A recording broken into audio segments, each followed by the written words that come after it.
Good afternoon. My name is Renee Townsend, and I'm a partner at the Michigan-based law firm of Secrest Wardle. Today's presentation is on the premises liability topic, Special Considerations for Landlords. This topic will include a review of the common law and statutory duties imposed on landlords, the various claims that can be made against landlords, and the defenses available to those claims. If you attended my webinar in 2014 on the same topic, it's much of the same information with some updates from case law that's been handed down in the past 2 years and a new section dealing with condos. Without any further ado, let's get started. We begin our journey with the common law duties that a landowner has based on case law. The duty a landowner or a possessor of land owes to a person depends on that person's legal status on the land. There are 3 legal statuses when it comes to people on the land of another. We'll begin with the simplest one, trespassers. There is generally no duty owed by a landowner to trespassers. We'll discuss the very limited duties later in this webinar, but I would also direct you to another webinar I presented, which you can find on our website, www.secrestwardle.com, which delves deep into the details of the Trespass Liability Act. The next level of legal statuses for a person on someone else's land is licensees. A landowner owes a licensee a duty to use ordinary care to prevent injury arising from the landowner's active negligence, and we'll discuss what that means shortly. Finally, the highest level of duty owed to an individual on a landowner's property is to invitees. A landowner owes an invitee a duty to use ordinary care to keep the premises in a reasonably safe condition. Now you can see the difference here between licensee and invitee. For a licensee, you only have a duty to avoid active negligence, while with an invitee, you have a duty to keep your premises safe. Let's examine each of those duties a little more closely. What does it all mean? What is a trespasser? A trespasser is a person who goes onto the premises of another without their express or implied permission for his own purposes and not in the performance of any duty. Under most circumstances, landowners have no duty to keep their premises safe for trespassers. That means there's no duty to make the premises safe or to even warn of any dangers, even if they're known to the landowner and could not be known to the trespasser. The only real duty owed is that you cannot actively harm the trespasser. So you can't set traps for a trespasser. A landowner can say, "You're on your own, trespasser." What a landowner cannot say is, "Good luck avoiding the tripwires and 30-foot pit covered in leaves, trespasser." Can't do that. Now, what is a licensee? A licensee is a person who's privileged to enter the land of another by virtue of the possessor's consent. Now, the duty a landowner has here is to use ordinary care to prevent injury arising from the landowner's active negligence. A landowner is liable to a licensee for a condition on the land only if the possessor of the land knew or should have known of the condition, should have realized that it involved an unreasonable risk of harm to a licensee, and should have expected that the licensee would not discover or realize the danger. The possessor would also have liability if he failed to exercise reasonable care to make the condition safe or to warn the licensee of the condition and the risk, and if the licensee did not know or have reason to know of the condition and the risk involved.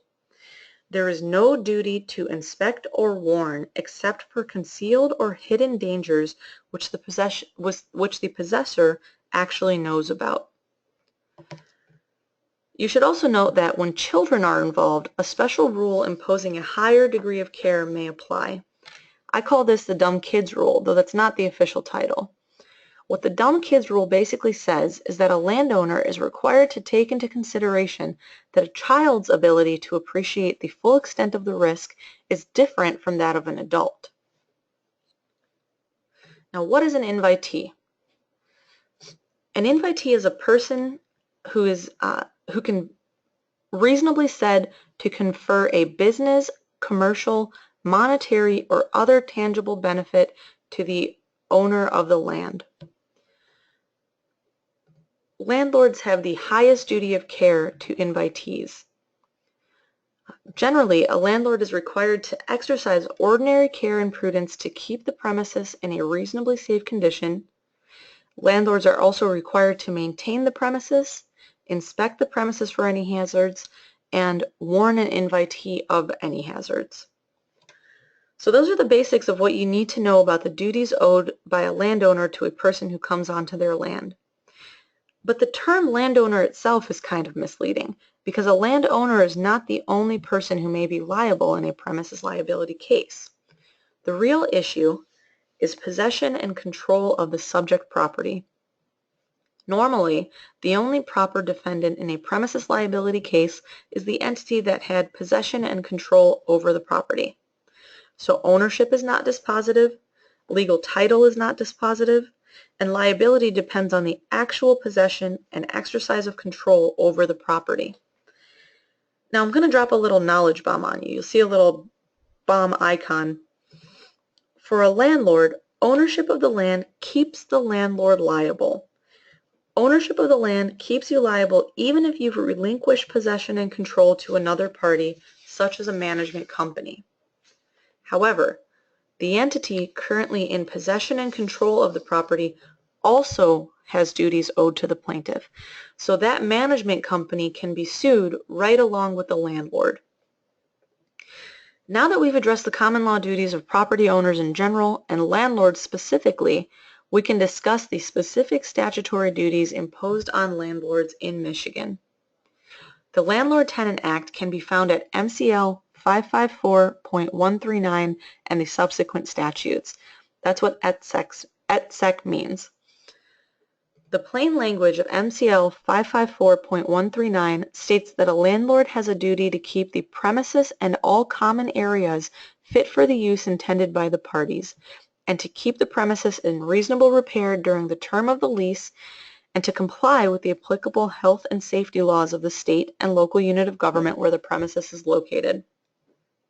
Common areas are also covered by the Landlord-Tenant Act, and common areas are areas located within the parameters of an apartment complex, accessible to all tenants, and maintained by the landlord or his employees. This would be like the sidewalk or the grass. It should be noted that the parties to the lease or license may modify the obligations imposed by this section where the lease or license has a current term of at least 1 year. The statute also specifically states that it should be liberally construed, and that giving the tenant or lessee an opportunity to inspect the premises before entering into an agreement does not free the landlord from these statutory duties. Now, most of you are probably aware of a doctrine called the open and obvious defense. The open and obvious defense essentially states that a landowner is not liable to an invitee for a condition on the land that is open and obvious. However, the open and obvious defense cannot be used to avoid a specific statutory duty. In the case of a landlord, the open and obvious defense does not apply to cases where plaintiffs successfully claim breach of a statutory duty, such as those imposed in the Landlord-Tenant Act. So, for instance, the open and obvious defense does not apply to a landlord's duty to keep the premises in reasonable repair, to keep the premises fit for its intended use, or to follow local ordinances. However, if the plaintiffs fail to prove a breach of that statutory duty, the open and obvious defense can then be used and does apply.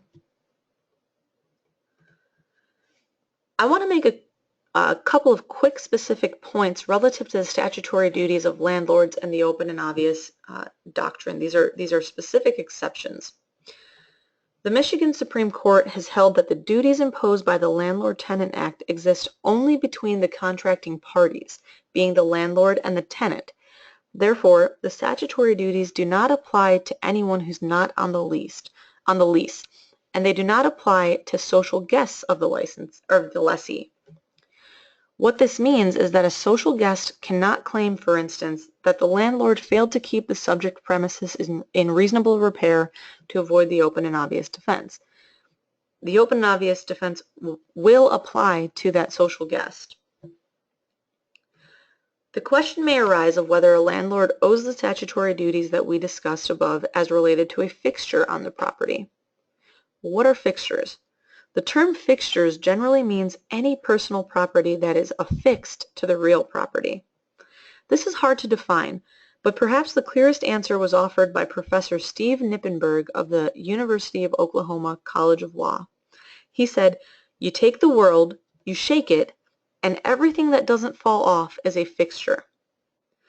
My favorite answer is to paraphrase U.S. Supreme Court Justice Potter Stewart in the old case Jacobles versus Ohio. A fixture is like pornography. It's hard to define, but you know it when you see it.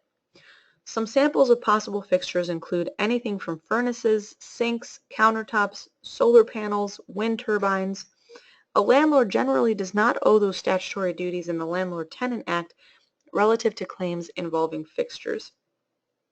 For example, one case held that where a pilot light went out on a furnace and the landlord instructed the tenant to relight it himself, leading to an explosion and fire, the landlord was not liable for statutory claims made under the Landlord-Tenant Act. Finally, I want to discuss the issue of notice. Where a landlord does not have notice of an allegedly defective condition, Michigan courts have held that the Landlord-Tenant Act does not apply.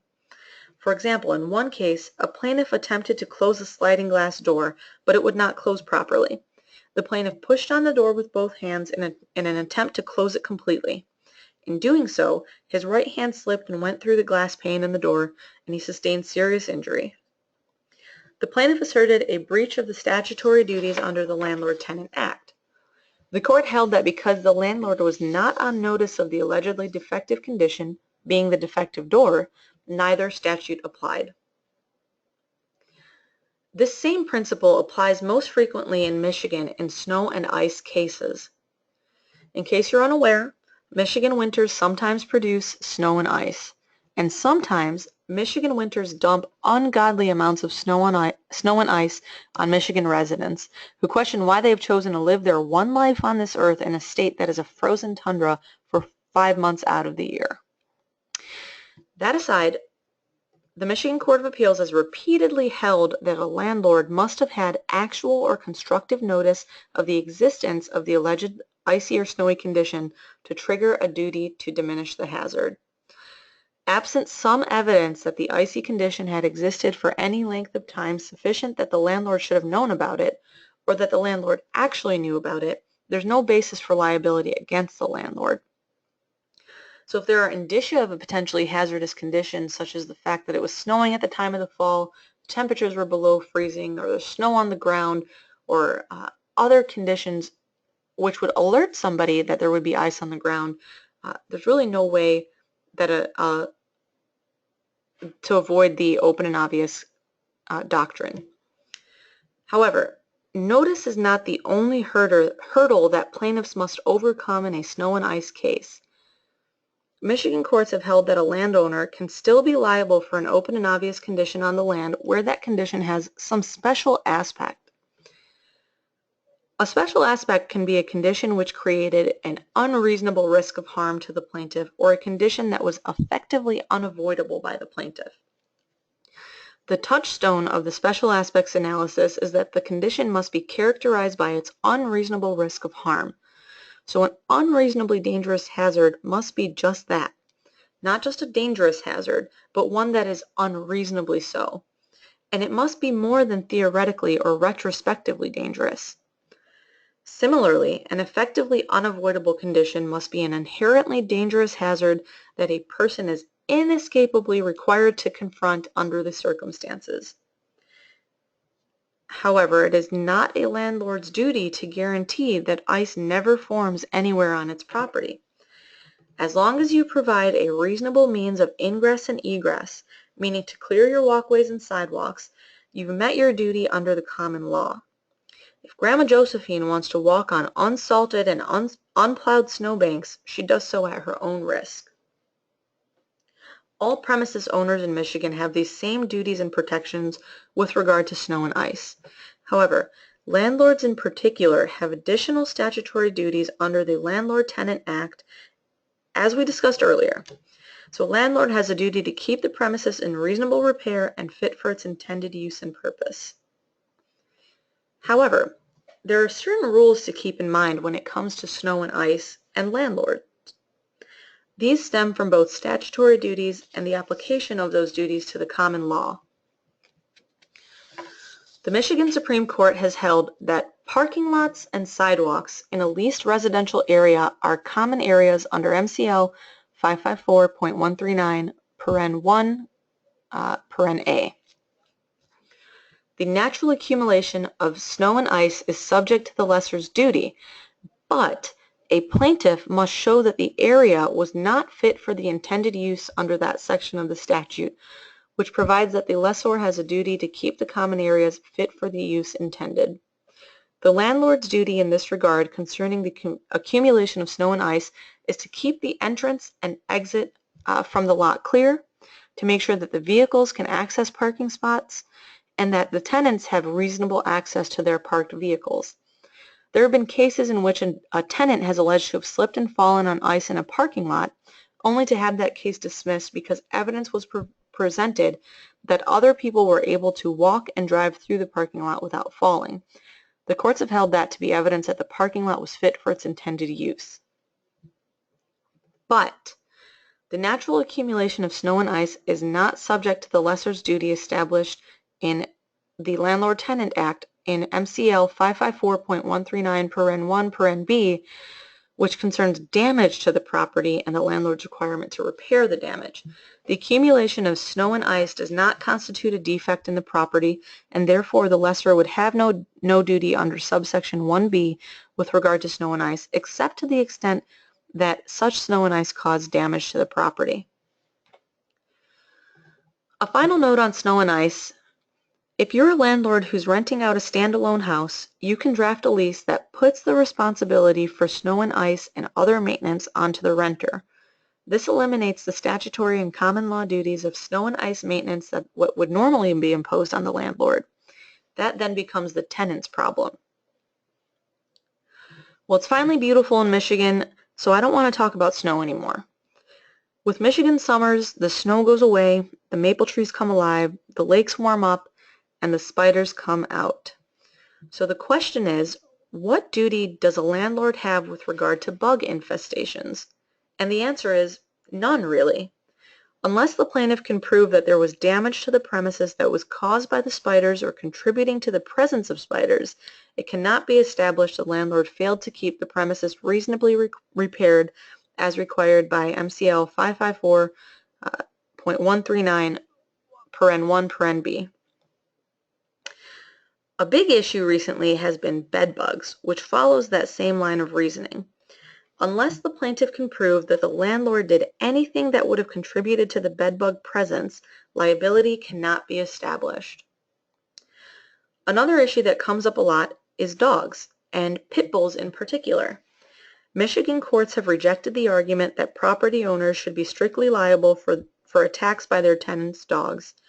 Unlike dog owners, who are strictly liable for injuries inflicted by their dogs under the dog bite statute, more is required to impose liability on a landlord.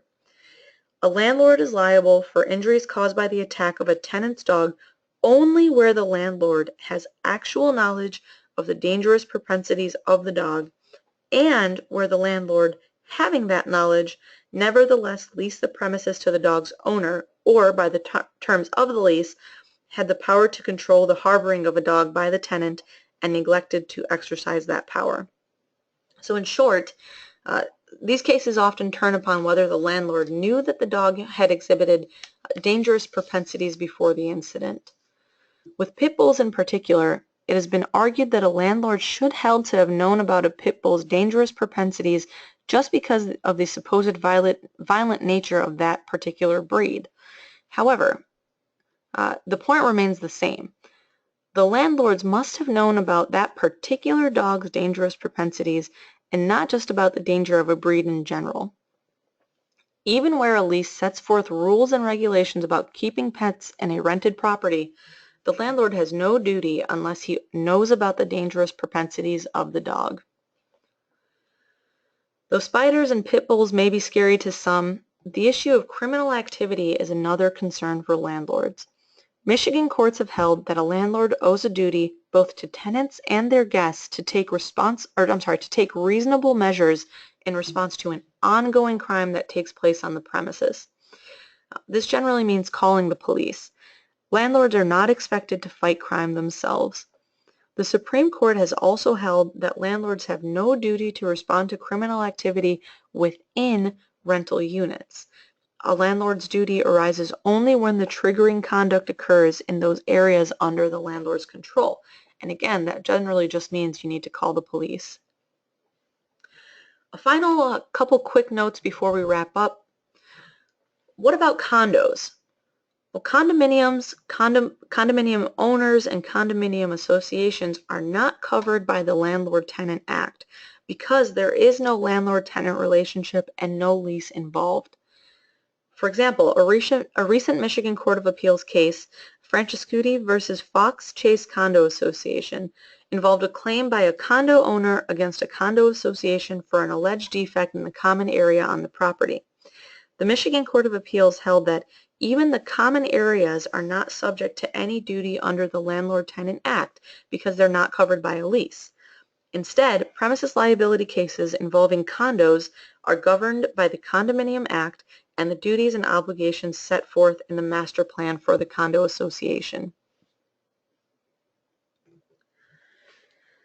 MCL 554.633, commonly known as the Truth in Renting Act, states that a rental agreement shall not include a provision that does one or more of the following. Number one, waives or alters a remedy available to the parties when the premises are in a condition that violates the covenants of fitness and habitability required pursuant to MCL 554.139. And number two, exculpates the lessor from liability for the lessor's failure to perform or negligent performance of a duty imposed by law. And then exculpatory clauses in residential leases have been held to be void as against public policy. So even if you put it in there, they're void. Finally, of the things we've discussed today, all of the things that we discussed today deal with residential leases. A quick note on commercial leases. A commercial lease is treated as any other contract. So unlike residential leases, you can have all the good stuff in a commercial lease. So commercial lease can include provisions for releases, indemnity, exculpatory clauses, switching responsibility over to the tenants, switching possession and control to the tenants, making tenants identify you, the landlord, as an additional insured, shortening the statute of limitations, and any other provisions which may be particular to the subject property. So we've reached the end of the presentation. I hope this information has been helpful to you and gives you a better understanding of the duties, obligations, and protections afforded to landlords under the Landlord-Tenant Act and under the common law in Michigan. My contact information is now on the screen, or you can look me up on our website, again, secrestwardle.com, or in LinkedIn by my name, Renee Townsend. I look forward to hearing from you with feedback, questions, or my strong preference, compliments, and accolades. Enjoy the rest of your day, and thanks for attending the webinar.